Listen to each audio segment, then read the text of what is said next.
Welcome back to the Smart Start Recreational Therapy Insights YouTube channel.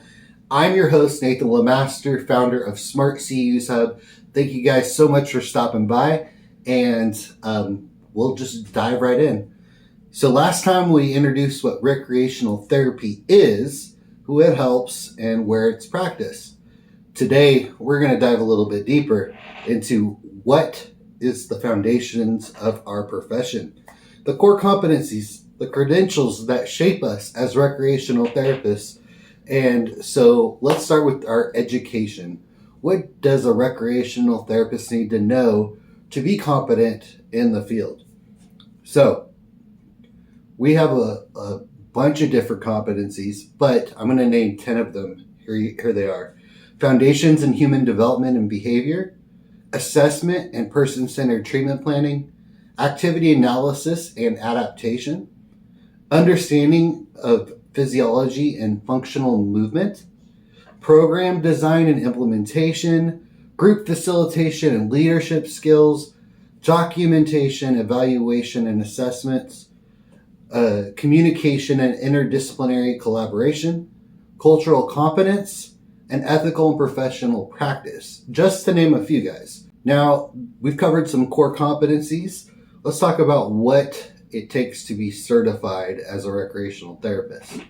So first, in school, we have to have a minimum of a bachelor's degree to enter the field. However, there are recreational therapists with master's and doctorates.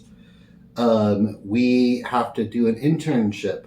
And then after our internships are done, we actually have to sit for an exam with the National Council of Therapeutic Recreation Certification, so NCTRC. And they have our exam where if we pass, then we can actually use the credentials CTRS, which stands for Certified Therapeutic Recreation Specialist.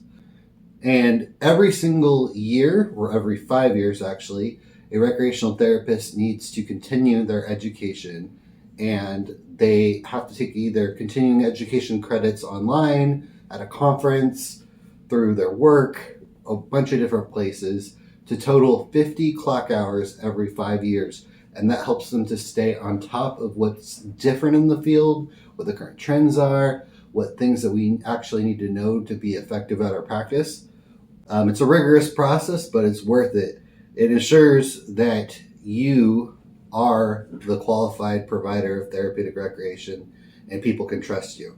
So now we're going to talk about professional organizations and ongoing support that you have available to you as a recreational therapist when you graduate.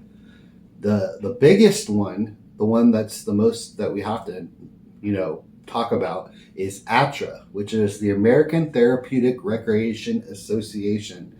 They do conferences, workshops. They do national advocacy efforts for us to the legislature to try to get bills passed on behalf of recreational therapists.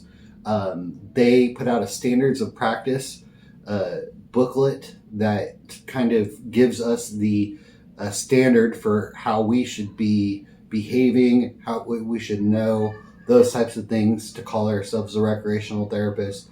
They are a great group.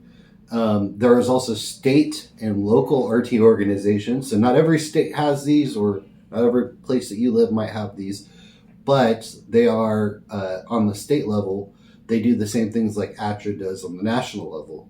So they're going to go talk to your state senators and talk to your city and try to get bills passed on your behalf. Well, I hope this overview clarifies some things about what it takes to be a recreational therapist, what our competencies are, and what education did we have to have, what have we done since we graduated college to be a competent rec therapist, and all the different groups that support us as recreational therapists to continue doing what we do, which is to serve the clients the best and to our ability. And I want to say thank you guys for coming to the second segment. We're going to be talking a little bit next week about activity analysis. So we'll break down what goes into selecting the appropriate activity to address a client need. And that will be in our next week's Smart Start episode. Thank you guys so much for stopping by. Don't forget to like and subscribe to this channel if you haven't already. It'll help us to get this information out there to as many rec therapists as possible. Share this info with your family even. Let them know what it took and why being a rec therapist is so awesome. So guys, without further ado, I'm going to say goodbye today. And as always, rec therapists, stay classy.